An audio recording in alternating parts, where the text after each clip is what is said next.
Thank you very much, Chris, and welcome everybody on this rather chilly day. Thank you for joining us. So my name is Carwyn Hooper, and I am head of the graduate school at St George's. And Mark, would you mind just saying a few words about yourself at the beginning? Hello, everyone. My name is Mark Bodman-Smith. I'm the Deputy Head of the Graduate School and the Associate Dean for Postgraduate Research, which essentially means I look after all our research students at St George's. Thank you, Mark. So Mark and I are going to do this presentation together. I'll start, Mark will come in a little while, and then I'll finish up at the end. As Chris mentioned, there'll be opportunities for questions, so you can pop those in the chat, and then Shreen will speak to you at the very end. So again, a warm welcome. The plan for this presentation, which will take maybe a bit over half an hour, is to give you a sense really about the university as a whole, give you a bit of a sense of what research looks like at St George's, a sense of what the postgraduate community is like, and then we will speak specifically about some of the different programs that are available, especially the studentship that we offer. So Mark will particularly focus on that. And as I say, if you've got questions, you can fire away. So, um, I've mentioned St George's already, St George's University of London. And I think one probably key point to say at the very beginning, and this may be something that you are all very familiar with already, but in case you're not, it's important to say. So back in August 2024, on the 1st of August, St George's University of London merged with City University of London to form a new merged university called City St George's University of London, which, as the slide describes, is essentially a very powerful multi-faculty institution. So I don't know the exact number of students that are now part of this merged institution, but it's certainly over 25,000 students. So it gives you a sense of the scale of what's happened. Now, we won't dwell too much in this presentation on the merger, partly because, as you can probably understand, it's a work in progress. It will take time to fully integrate these two institutions, and partly because, in a practical way, what you're probably particularly interested in is what the PhD program, possibly the MD Res program, looks like at St George's, on what we call the Tooting campus. So I'm not going to dwell upon it, but I'll say some things about it now. And if you have more questions, we do have a frequently asked questions section on the website, and you can, of course, contact us after this webinar if you've got more detailed questions about the merger. So just a few more words about it. So City University of London is based at Clerkenwell and Moorgate in central London. And St George's is based, as many of you may know, in Tooting in southwest London. So these institutions have come together. So we now effectively have multiple campuses, and certainly the size and scale, as I've said, of this combined institution is significantly larger than what St George's was before. The city did have a particular focus on health as part of its multi-faculty institution, and St George's, as I'll say a little bit more about our history in a minute, but it will also very focused on health and biomedical science. So there will be a coming together of the expertise in health across the two institutions to create what we're describing as a health powerhouse. Generally speaking, I think this will be a very positive merger for both staff and students. So there's a balance here. In one sense, relatively little will change in the sense that, as I say, you'll be coming to do a particular project on a particular campus, and you will spend most of your time there with a supervisory team, and that aspect of things won't really be changed much, if at all, following this merger. But There will be many, many more opportunities for students, including PGR students, so doctoral students, after once this merger is really integrated well, not least because there's an expanded student union. We obviously have multiple campuses where people can spend time. It's a far larger range of student PhD projects going on across this multi-faculty institution, so plenty of opportunities for networking. I can envisage joint postgraduate research events taking place. So the merger, in one sense, won't change much in terms of what your sort of individual experience might be like with working with a supervisory team on a particular project. But on the other hand, there should be a hugely significant increase in the range of sort of networking opportunities and the like. So I won't say too much more about it really than that, except finally to say, and I realize this can be a bit confusing, you'll notice for now that the branding, as I'm using on these slides, specifically refers to St George's University of London. That will change in a fairly short period of time. But if you are walking around the building, you'll still notice a lot of St George's branding, and you'll see it on slides like this. So hopefully that's not too confusing. And to reiterate, finally, if you do have any questions, you can look at the FAQs on the website and then ask if you need any further clarification. Okay, so from now on in, we'll pretty much focus on St George's, the University of London, Tooting campus. And I'd like to start these talks by saying a little bit about our history. So the building that you can hopefully see on this slide still exists.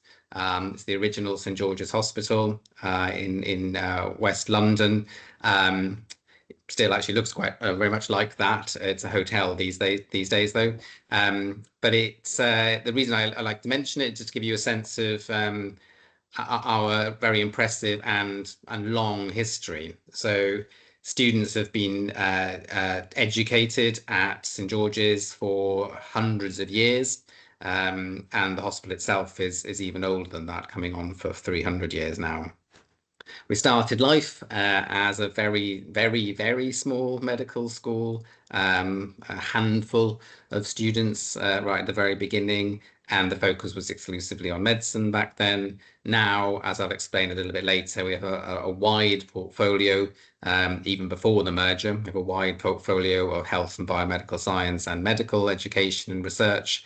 But nevertheless, this is where we came from, and we're very proud of that.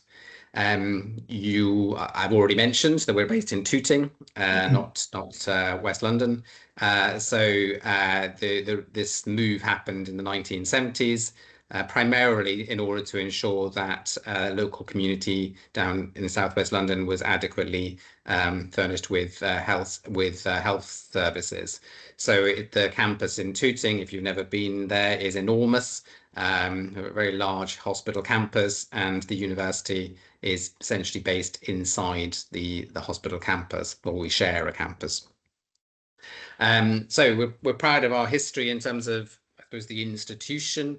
Also, of course, proud of individuals in our history and currently who have gone on, having studied or worked at St George's to great things.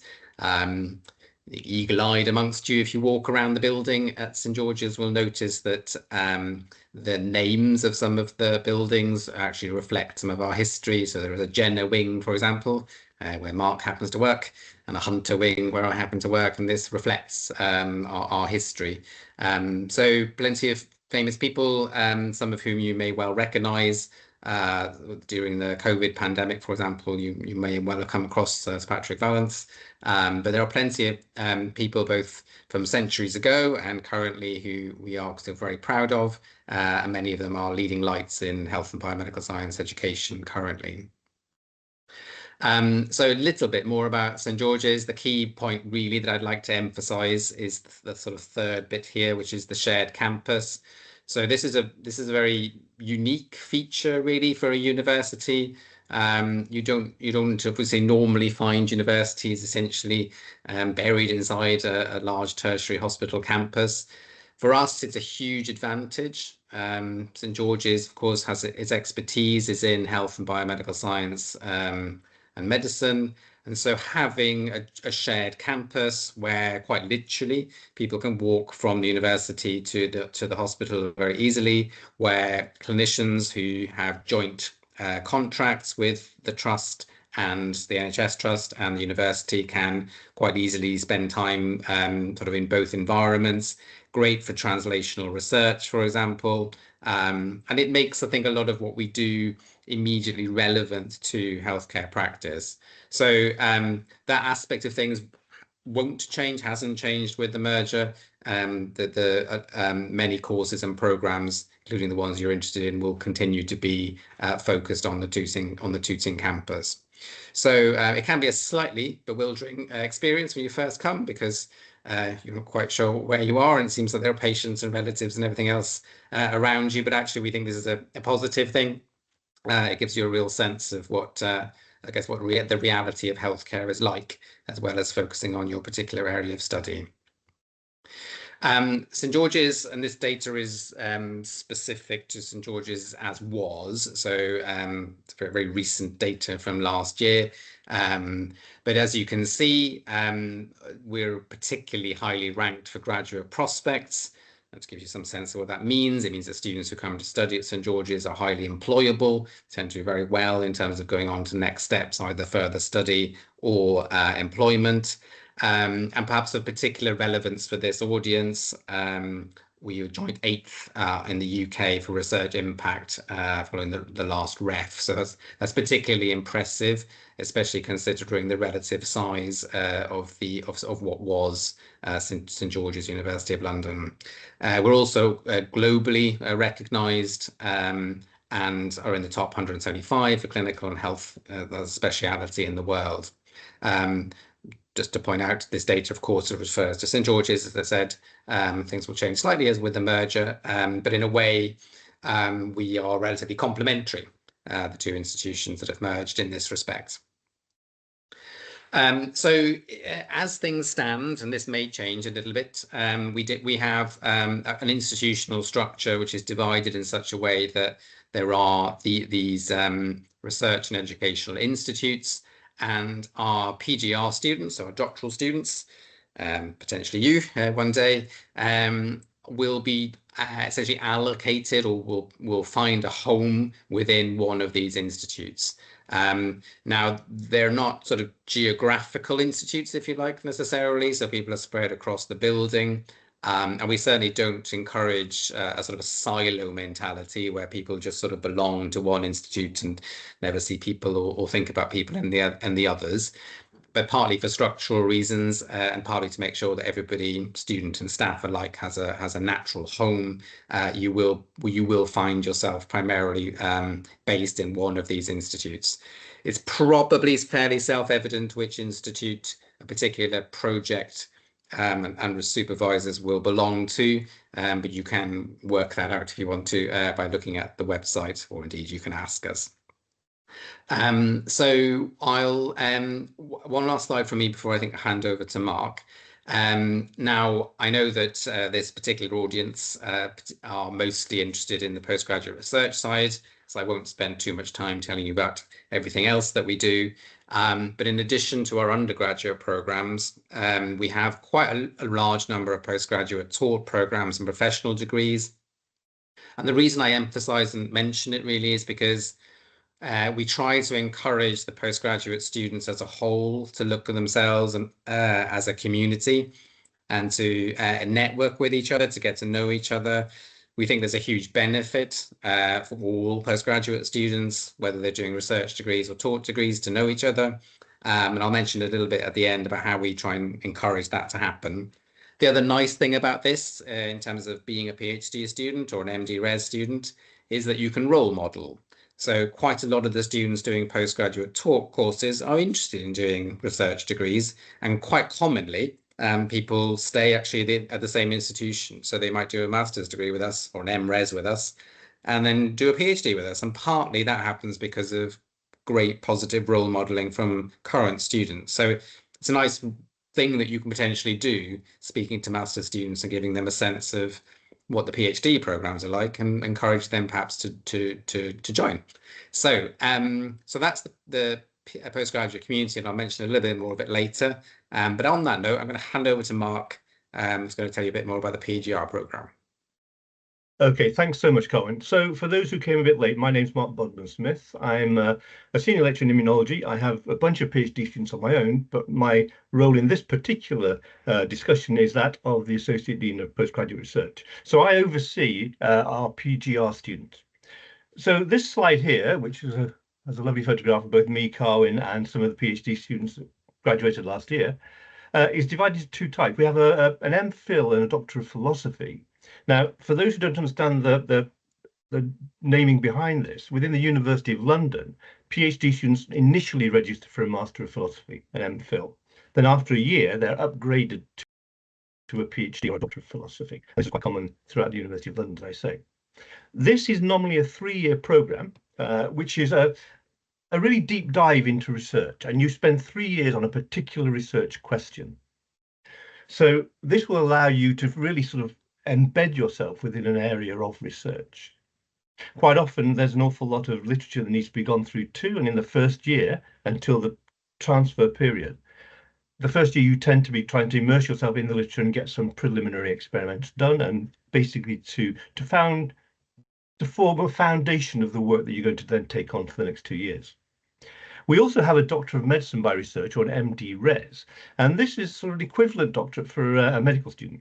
So this is a 2-year program to allow it to fit into their training. And this tends to be focused on a particular clinical question. Quite often these are clinical trials and you're looking for outputs from those trials. If the student thinks that a PhD might be more suited than an MD Res, they can transfer from a Doctor of Medicine by Research to a Doctor of Philosophy. Okay, next slide, please, Colin. Okay, so there are a number of routes to a doctoral degree. Now, the majority of people here will be more familiar with the studentship. Now, this is a discrete amount of funding, which is comprised of both the fees that will need to be paid for a PhD, which amount to about £5,000 per year. There is project consumables involved in that studentship too, and also a stipend. And this is basically a project which has been designed by a supervisor predominantly. And the supervisor, they'll apply for funding, and then that studentship will be advertised on findaphd.com. It's a very discrete form of funding, as I say, but also there are additional ways in which you can get your PhD. If you're lucky enough to have funds available, then you can be a self-funded student. Now, this means that the student is essentially responsible for all of the costs of degree. It's not something to be taken lightly. The student would probably rock up and see a supervisor and discuss with the supervisor a particular project, and then a topic will be agreed between the supervisor and the student, and then the finances put in place to do that. Again, it's a 3-year course.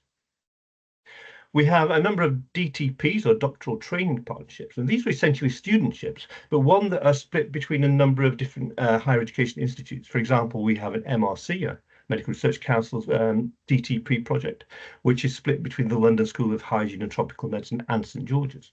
And those studentships can be either undertaken at St George's or at the London School, or maybe between both. Finally, there's a co-design project. So this tends to be a follow-on from a master's course. So as Carwyn said, quite a number of our master's students want to do a PhD. And if the master's project has been successful and the supervisor of the master's project and the student together can think of a continuation of that project to make it into a PhD, then there's a possibility of trying to find funding to fund that particular approach. Again, it's not a particularly common way of doing it, but it certainly has happened at St George's. Okay, next slide, please. So we're very proud of our PhD students and our MD-Res students. We're very proud of the fact that they have a good experience here at St George's. So at any one time, we have between 100 and 150 students, and this is usually split between 2/3 PhDs and 1/3 MD-Res students. And that's quite a sizable population, and by and large, many of our students get together socially and enjoy each other's company and experience from each other's projects. As Cohen also mentioned, we will probably be affiliated with one of the schools at City University, which will probably double that number, with those students that have a much more health-aligned PhD at City. So we have a very good record of getting our PhD students within time. So a PhD student is expected to have submitted their degree throughout the UK within 4 years of registration. And last year, all of our PhD students that submitted did so within that time frame. Quite often they can go over as well, but last year was a particularly good year. I'm not trying to say we get everybody through in 4 years every time, but it is a good record. Also, we have something called the Postgraduate Research Experience Survey, or PRES. Now, this is a national survey which is run every year. And it's basically to see how PhD students are enjoying their time doing their PhD, or if there are any gripes that they have that might need to be addressed. We ran PRES in 2024, and our satisfaction score was 84.9%. And that's markedly above the sector average of 81%. So our students are more satisfied with St George's than other students are at other institutions. Not that we're blowing their own trumpet. 97% of our students are satisfied with the support given to them both by the graduate school and their supervisors. And 82% are satisfied with the resources available. By and large, that's a very, very good result from the PRES. Next slide, please. We're also very aware that postgraduate culture is something that needs to be worked across the sector, not just with St George's. We are working very hard to try and make sure that our students feel part of the institution. And as such, the students' representatives sit on many of the boards across the institution, including the Research Degrees Committee, which oversees all things PhD and MD Res. And it's the committee that Carwyn sits on and I chair. But they're also sitting on other institutional boards, such as health and safety and research boards. Each year, our postgraduate students, with the help of the graduate school, but they host an annual symposium. Now, this is basically a way for them to showcase all of their hard work and the techniques that they're learning. And you see from the two images in this particular slide that this was held at the Institute of Institute of Art over in, or the Royal Society of Art, sorry, down on the South Bank. And essentially, it's an off-site meeting where our students can get together without the temptation to pop back to the laboratory and do a quick experiment. So it basically keeps everyone together, and it's a really wonderful day. One of the highlights of my year, actually, within St George's, because it's great to see the students showing off their work and showing how much they enjoy what they're doing, and also how to help each other with their projects. We also have quite a successful EDI initiative called the Equal Representation in Academia. This is an organization which was founded at St George's, and essentially it's a way to try and include people who traditionally wouldn't have thought of an academic career as being something that they want to follow. And it makes sure that we have a wide range of ethnicities within our student body, and also to ensure that some of the more underrepresented universities, like the non-Russell Group universities, those that don't have a particularly strong research background, also get to come in St George's and have a chance to run a PhD and to study for that degree. Next slide, please. So at St George's, we do have our own PhD studentship program, and the applications are now open for this year's entry. Okay, so each year we offer up to 4 studentships, and this is a 3-year studentship. Everything's paid for. You will get world-class expertise. So to determine which projects go forward to be advertised, each of the projects gets assessed by the Research Degrees Committee, and we look at the validity of the project. We look at the supervisory team experience. So when people apply for these studentships, you can be assured that we've been through this project to make sure that it's doable. It can give you the appropriate data for a PhD, and also that you will get the support that you need to actually maintain a 3-year program of research. Our broad research objectives for our work are generating a positive social impact by improving diagnosis and the treatment of disease, preventing disease by responding to new and emerging healthcare challenges, of which we've just had quite a major one over the last 5 years, and developing our understanding of health through effective collaboration. As I mentioned before, we're also committed to EDI, and we're continually working towards ensuring that we have a supportive environment for all of our PhD students. Next slide. So the projects are available on the website, and there are 8 projects to choose from, only 4 of which will get funded. So basically, the program is designed to choose a student rather than a project. So there are 8 projects to choose for, and those details are available on the website. The funding is for 3 years, and it provides tuition fees, which are running, as I say, about £5,000 per year, plus an annual stipend at the UKRI studentship rate, which is at the moment, I think, about £20,000 per year, and that's tax-free. There will also be London waiting on top of that, which I think is about £5,000, also tax-free. You will also get £7,000 support for research and training. So PhD students, especially in the medical area, are not cheap. And so £7,000 per year, plus whatever else the supervisor has to help top that up to whatever's needed. We need to, and we ensure that our supervisors do have an income outside the PhD program. To become eligible for this, you need to have an undergraduate degree, obviously, usually in a relevant area, and we would like to go for a first or 2-1. It's important to say, I think, that if you have a 2-2 or a lower degree and a master's, that doesn't usually count as equivalent to a 2-1. To get onto a PhD program at the University of London, you need to have a first or 2-1 degree. Some projects have other specific requirements too. The application process or the form is online, and I think Chris has just put those in the chat. So please be aware that the supervisors are very willing to talk to you about their projects. And so if you're intending to try for one of these PhD studentships and one of the projects particularly appeals to you, please go and contact the supervisor and have a discussion with them on how the project may develop and how they can help you to develop it yourselves. Okay, I think that's back over to you now, Carwyn. So thank you for your attention. I shall hand over to Carwyn to let him continue with the talk. Thank you. Thank you very much, Mark. Just a few more words from me. So Mark's given you a good sense of sort of the PGR side of things at the institution. So just a few more words from me about some more generic things or general things. So I appreciate some of you might be very familiar with the campus, and others may never have been there, may never even have been to the UK. So we have been spending quite a lot of time and effort and money to develop the campus, to develop our estate. Some of this will be more and less relevant to you depending on your particular focus. So the development of the clinical skills teaching spaces, for example, may not be quite as relevant for a PhD student, but there's a lot of investment going into the laboratories as well as the sort of general infrastructure of the institution, and that will certainly continue now that we have merged.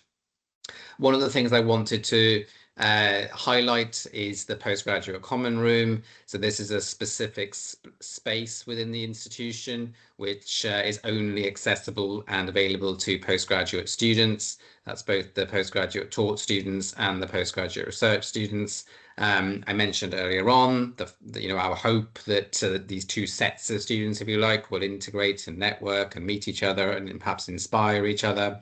And sometimes that happens in an informal space like the postgraduate common room.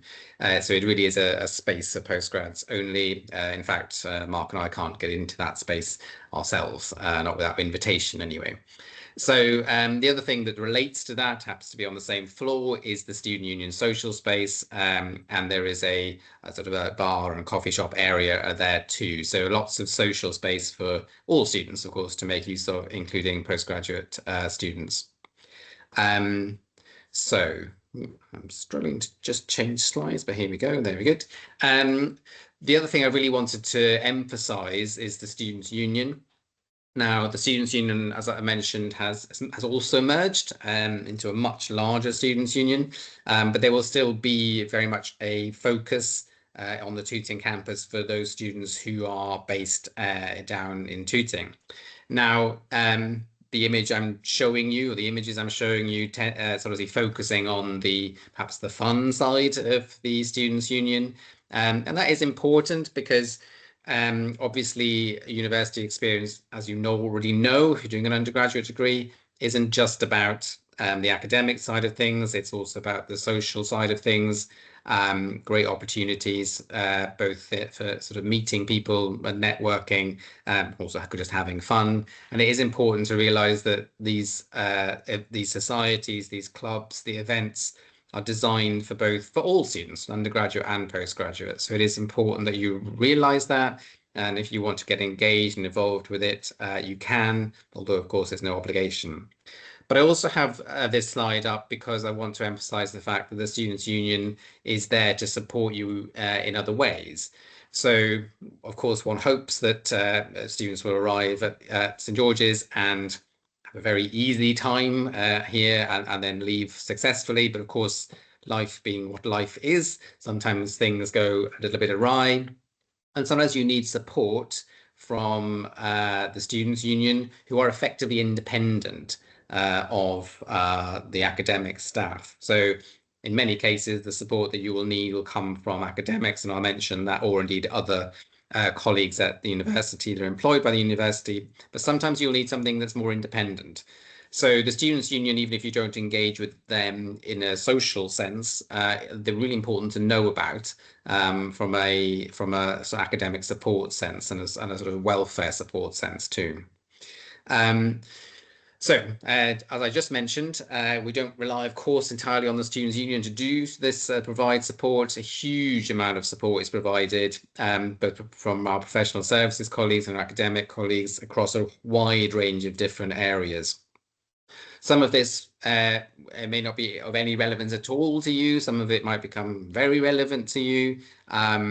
So as an example, we have a disability service. So if you do have a disability, maybe need some adjustments that relate to that, then there's a disability service that can help with assessments and indeed at helping advising academics and the wider university on what support needs to be provided. So that's an example of something which, of course, might be of no relevance, might be highly relevant to you.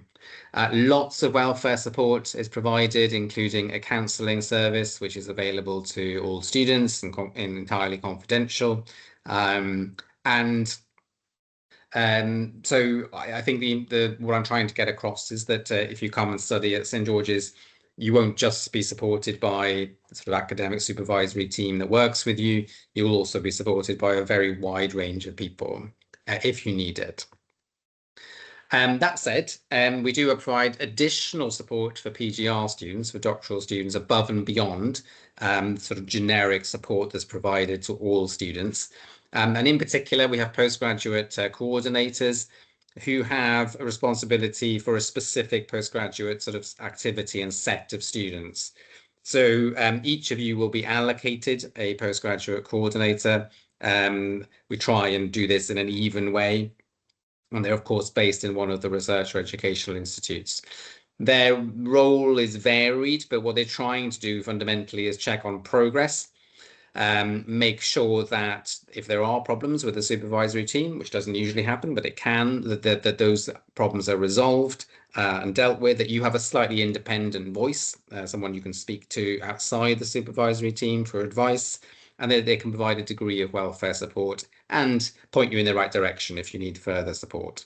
And on that note, you've now met Mark and you've met myself. Emma, who's the head of postgraduate administration, is in the background here as well. And we have a range of postgraduate research officers too. So in certain circumstances, you can obviously come and talk to us or email us, and we can provide support too. So I think that brings us to the end of the presentation. So thank you very much for listening to us. Chris, would you like me to stop sharing the slides, or shall I keep them up there for a little bit? Yeah, can stop sharing now. Thank you very much. Great, that's great. Thanks very much, Carwyn and Mark. That was really useful. So we'll be moving on to the Q&A section shortly. So please do post any questions that you have in the chat for the panel. So while we're waiting for questions to come in, we're joined by Shireen, who is one of our PhD students at St George's. So Shireen, please can you introduce yourself, tell us a bit about your background and your research project as well? Yeah, of course. So hello, everyone. My name is Shireen, as Chris just said. I am a first-year PhD student here at City St George's, and I'm on the Tooting campus. My project is looking at the effect of urban environmental exposures, such as noise and green space, on children and adolescents' mental health. So I'm currently on the MRC led doctoral training program, which Carwyn and Mark mentioned earlier. So that's a 4-year, fully funded program by the Medical Research Council. So there are lots of different programs available at St George's and lots of different projects. Mine isn't lab-based, but many of them are. So the reason why I picked a PhD is, well, there's a few reasons, but the main reason is that I love my current topic. So I just find it really interesting. And also the research methodology I get to use so data analysis of big health data sets and doing epidemiological work. And I get to spend 4 years like really delving into that. Ideally, after my PhD, I want to do a career in academia or research. So this is like a good segue into that. And you get to pick up the skills and experience that you need for a career in academia. And I also really like working independently. So you do have to work as part of a team in a PhD, and you have to be able to communicate well with your supervisors and with different audiences. But your PhD is essentially a solo project. So being able to work independently is a big part, I would say. Also, I picked St George's as well. So I picked it through the MRC LID programme. It's a joint programme with the London School of Hygiene and Tropical Medicine that Mark and Carwyn mentioned earlier. I would really recommend doing a doctoral training programme, but there are lots of other ways to get into doing a PhD at St George's. But they integrate the courses for transferable research skills, so that's really useful. St George's has a really nice community feel. Everyone's so friendly, lots of different training opportunities, networking opportunities, and it has a nice campus feel, I'd say, as well, which I think is really important for community when you're doing a PhD. Yeah. Happy to answer any questions as well. That's great. Thanks very much. So as we wait for some questions to come through, some of the questions that we frequently get asked, we can cover. So I think one thing that'd be interesting to hear about is, because the process for applying for a PhD is very different to applying for, say, a master's program, is how long does the application process typically take? And how long, if particularly, I guess studentships have their own option and different deadlines, but then if someone was choosing the self-funded route, how long do we typically find that the process would take? Shall I have a go at that one? So basically, the Research Degrees Committee meets every 2 months.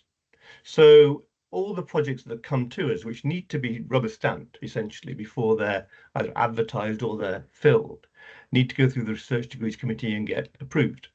So depending on when the project comes to us, we can get that done within 2 months. We have 3 start dates for our PhD students. They are January, April, and October. So we need to get together both the project to go through the committee process and then advertised and then a start date after that. So if it's, for example, from a PhD student or a PhD applicant who's working with a supervisor, so let's say somebody who's done a master's, they could write a project, make sure the funding's in place, and that could take up to a year. But once that funding's in place, we could have that person through within a minimum of 3 months, I guess. Okay, so, but for a PhD studentship, which needs to be advertised, the studentship needs to be written, approved, advertised, and then we get the student come through the Research Degrees Committee process too, and that can take a bit longer. So anywhere, I think, between probably a minimum of 3 months to upwards of a year, depending on the route that you want to go down. That's great, thank you. So we have a question in the chat from Barbara, who has a master's degree in public health, focusing on population and reproductive health. Is there a PhD program potentially within the St George's PhD program, a project that you might be aware of that might be a suitable choice, that looks around more of the public health side of things? Mark, Carwyn? Well, I could start and then Carl can chip in. So basically, the Public Health Institute that we have at St George's is eligible to apply for any of the PhD studentships that are being advertised. I can't remember offhand if there's a PHRI project in there. I think there is actually. So essentially, the members of the PRHI Institute can put a project together, submit it for a PhD studentship, such as the ones that are being advertised. And that, if it passes through the St George's Research Degrees Committee process, can also be advertised alongside these projects. So yes, there are. I can't. Colin, can you remember if one of the PHRI projects has gone on the Yes. website? Yes, I think I was just looking this. I was going to just refer people to the website where you can see the list of projects. So I think one of them is. So my advice, at least with respect to the St. George's studentships, is to look at the web page. We can put the specific link in just a second, where you can look at matching your own skills, experience, and interest as well to what's available. If there isn't an obvious match, of course, as Mark says, there are, as we've discussed in the presentation, other opportunities to explore. The studentships hitherto have run every year, so I can't guarantee at this point that we will continue to run these studentships going forward, but I would hope that that would be true. So next cycle, if you like, next year, I hope we'll be able to advertise a new set of projects, so there might be something that comes up there. And I think Mark might echo this, there's a degree of patience sometimes required with the sort of search for the right PhD for a particular student. Important not to rush into something which isn't ideal, well, isn't well suited to you at least, because obviously it's a long commitment in terms of time, but also in terms of money. And Shireen might probably say, you really want to enjoy that, you want to enjoy what you're doing, have interest in it, otherwise it could be potentially quite a painful time. The other thing I would just quickly add is that we've mentioned the merger many times. So it might be that there are PhDs available in other parts of City St. George's, which might be of relevance to you. So currently the websites are separate, and so you need to do a little bit of independent research looking at the City University website, where they have a list of available PhDs as well, which would also be available on Find a PhD. So yes, hopefully answers your question. Just to add to that, and to also echo what Shireen was saying, it's really important to find your PhD. So a PhD is a lot of work. You have to get really engrossed in that particular project. So find something that you really want to do. Don't just do it because it's a PhD. Do it because it's your PhD. And the other thing that I was quickly going to say was that if you have an idea for a project, you might want to talk to somebody within the institute that deals with that sort of work, and they may give you a better idea of how you might possibly find a PhD or even get a PhD with a supervisor here at St. George's if they have something in the offing. So it's worth talking to the supervisors. That's great, thank you. And kind of following on from that around talking to the supervisors. Oh, Shireen, did you want to add something? Yeah, just following on from what Mark was saying, I'd recommend having a look at the website, seeing if there's a project you like, and then reaching out to the supervisors before you apply. Because they can help you with the application, they can send you over some resources. It's good to have a chat with them as well, just to kind of see if you get along well with them, because you'll be working really closely with them for the next 4 years. So it's important to kind of build up that rapport, I think, before you apply. Yeah, and just to follow that, the supervisors love talking about their projects. It's their pet subject, so don't feel guilty about talking to them.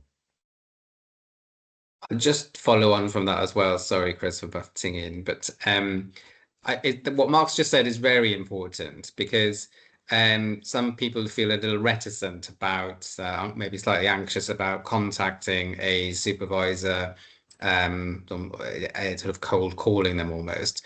But it's really, really important that you do. And to pick up on Mark's enthusiasm, they'll actually be pleased and excited that someone is interested in their work and wants to talk to them and wants to potentially work with them. So I realize it's sometimes difficult for some people to initiate that and to be proactive, but it's very, very important that you do. And please feel confident in that the people that you'll be contacting will actually want to talk to you. They will be interested in learning more about you. So don't shy away from that. It's much more important, that bit, when it comes to PhD study than it might have been for an undergraduate or a master's degree. Thank you. Yeah, that's really useful to know. What would you recommend for people to prepare for, how to prepare if they were about to have the meeting with the potential supervisor?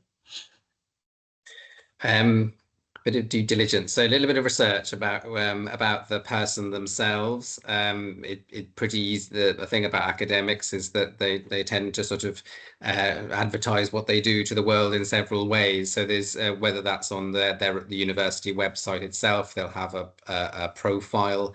They may have an account on something like LinkedIn. They may well, of course, if they've got research grants, have information about themselves on a separate web page. So do some research. Don't feel embarrassed, if you like, about sort of looking information up about people. It's an important thing to do, because it gives you a sense of who they are and what they do, but also gives them a sense that you've spent a bit of time thinking about this meeting. The other thing is to actually look at the research they do. You might want to look at some of the publications they've made. Appreciate some of those can be behind paywalls, but you'll often be able to find the abstracts at least. And in some cases, they might have written a blog or something like that that relates to the research. It's a bit more easy access. Look at the research team as well. So, look at the website will often indicate that a member of staff is part of a research center. Look around what the other colleagues are doing. Because if you can come into that meeting sounding informed, like you've really spent a bit of time thinking about the project, the team, the institution almost, it'll come across very well. Compare that with someone who just turns up to the meeting who clearly hasn't really sort of looked at all almost, and it does happen sometimes, which is a little bit off-putting for the perhaps the supervisor. So I'm not suggesting you spend hours and hours and hours researching every aspect of a person's life, of course, but doing a bit of work is important. And as I say, a lot of the information is very easily accessible. Yeah, just to follow that up, check out their latest papers. Always look at the latest papers, and if there's anything that's come out in the last 2 or 3 months in the big high impact journals like Nature or things like that, it's worthwhile getting a handle on those and making sure you at least know where the field's going. Also, another thing which I think is really quite important is to come with ideas. So a project is not necessarily set in stone, and it can be tailored to the needs of the student as well as the supervisor. So if you have ideas, they don't have to be brilliant, but just show that you're thinking about where a project might go. That's great, thank you. So a question for Shireen is, how did you find the adjustment moving from master's study into doing a research degree? That is a good question. So it is quite different because doing a master's is a taught course, but doing a PhD is a research degree. So you do have elements of teaching in it that you can go to training courses, but most of it is a self-directed research project. I think that my MSc thesis actually really helped me prepare for that because that's a 3-month independent project. But you have to be quite good with time management, I would say, and scheduling. It's all self-directed. Your supervisors will help you, but they're not going to tell you what to do. So I would say scheduling, planning, setting out what you want to do, like setting short goals for yourself. I would also say in general, just kind of surrounding yourself with people. Try and go into, if you're not doing a lab project, go into the office. Otherwise, it can be a bit isolating because you don't have that same community feel as you do in an MSc. Yeah, I hope that helps. Yeah, lots of wise words there, Shireen. I think we all echo that. I want to just respond. I'm seeing in the chat quite a few questions about the ratio of number of applicants to projects.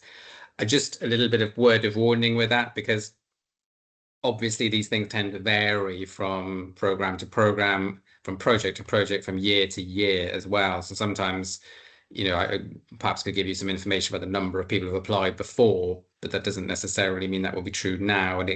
And I wouldn't put you off something by suggesting, well, hundreds of people apply when it may be far fewer in the next year. So I suppose it's fair to say that these programs are competitive. We do tend to get the significant number of applicants and very high quality applicants. It makes the shortlisting process very difficult for Mark and I and others. So I don't want to, that is important to understand, that there's generally a substantive number of people who apply, but the exact numbers ratios change quite heavily from year to year and program to program. So perhaps not hugely helpful to know the exact numbers for that reason. So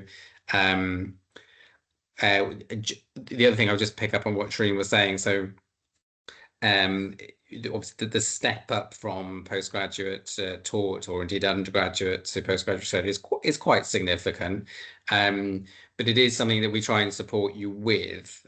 So it's not, it is something that's best, particularly in the first year, where people are registered for an MPhil, as Mark says. The whole point is that people are given an opportunity to step up relatively slowly, so that it's not all on you at the very beginning. And I think as the years go by, students become more and more independent and proactive.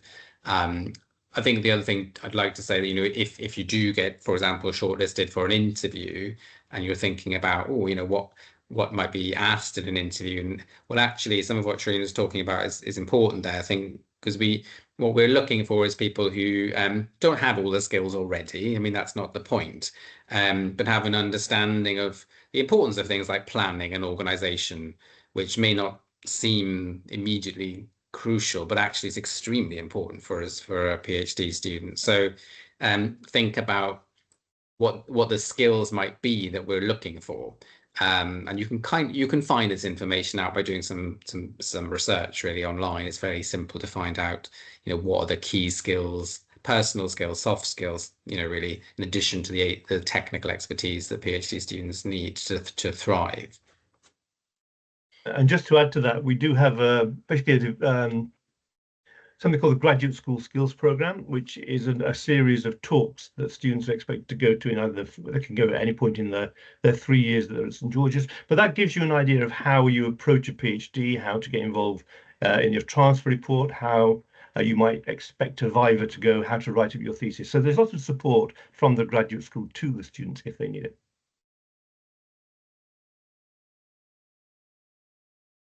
Oh, sorry, I completely forgot to mention about that as well, what Mark said. So yeah, we do have the Graduate School Skills Programme, and there's also something called the Common Postgraduate Framework. So you're not completely left in the dark. I don't want to scare anyone off as well. So you do get some support, and they help you to structure your PhD, how to do research methods, and then you also get to see some of your other fellow students as well. So that kind of gives you a good starting point. And I think that's quite unique to St George's. I don't know about other institutions, but I find it's really useful. So there's lots of support. Your project is your project, and you're expected to lead that by yourself with the help of your supervisors. But there is support from the graduate school, from, as Shireen was saying, from the GSSP, from the Postgraduate Framework. Also, all of our PhD students are invited, if they want to attend any of the master's courses too, the master's lectures, so they can get a much fuller education at the PhD level. But it is tailored to them. That's great, thank you. And just to note as well that Shireen is one of our Unibuddy ambassadors. So if you do have any questions about student experience after the event, you can also contact her on the website. So I've just dropped a link in the chat that takes you through to our Unibuddy page. And we've got time for maybe one or two more questions. I guess one final question from me would be so how much time typically do students need to spend, how many contact hours do you need to spend on site coming to St George's, and how much can a student do, say, remotely? That's a $64,000 question. It depends entirely on the project, I think. So Shireen, if your work is essentially mostly theoretical, then the need to be on site is less important than if you're doing a wet lab project. A wet lab project probably will take you between 6 and 10 hours a day, I would imagine. It depends on the type of the project. So it's a very difficult question to answer. I can tell you that what the PhD examiners are looking for is that the person who has submitted their PhD thesis has done the equivalent of 3 years of hard work. Okay, so one of the things they're expected to show is that they've spent their 3 years wisely. I think that's quite important. If you're not doing a wet lab project, I mean, the technical answer is you don't have to come in at all, but I really wouldn't recommend that.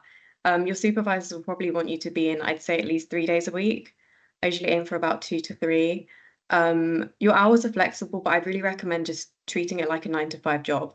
You might end up staying a bit later or doing a bit of work at the weekends, but treat it like that and try and come in, otherwise you'll probably go a bit crazy, just like sitting at home by yourself. So I recommend treating it like a job and you'll get the work done.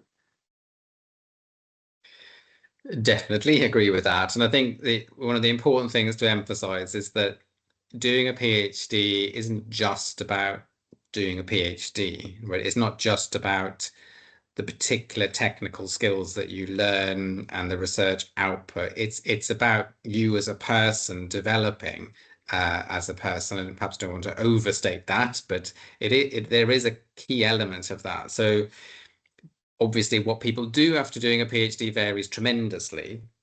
But there are lots of important transferable skills and additional skills beyond the technical that are important for pretty much every career going. So if you don't attend and be on campus and engage and network and go to events and go to other people's research seminars and the like, you won't develop those skills that are needed, not just for the PhD, but certainly for employability going forward. So and then perhaps an example of that, there are teaching opportunities for PhD students, most of which are on campus. Now, if you are interested in an academic career long term, teaching is a part of that for most people, pretty much everybody. So having that experience of doing that, which tends to be on campus, is an important thing to come and experience. So yeah, even if you have a project which technically you don't have to be on site for a lot, it is important for reasons beyond the project. And certainly when students start, Mark and I sort of talk a little bit about some of the potential pitfalls of a PhD, and one of them is isolation, which has been mentioned, and it can be quite difficult for someone who spends 3 or 4 years quite isolated from others. So for that reason too, it's important. That's useful to know. Thank you very much. So that brings us to the end of the session now. And as a reminder, this session has been recorded, and we'll share a recording of the session by email in the next couple of days.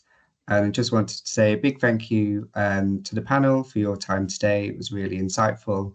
And thank you, everyone, for joining. Thank you. Thank you very much, everybody. Good luck. Thank you, everyone. Thanks very Good much. luck. Have a nice evening. Bye.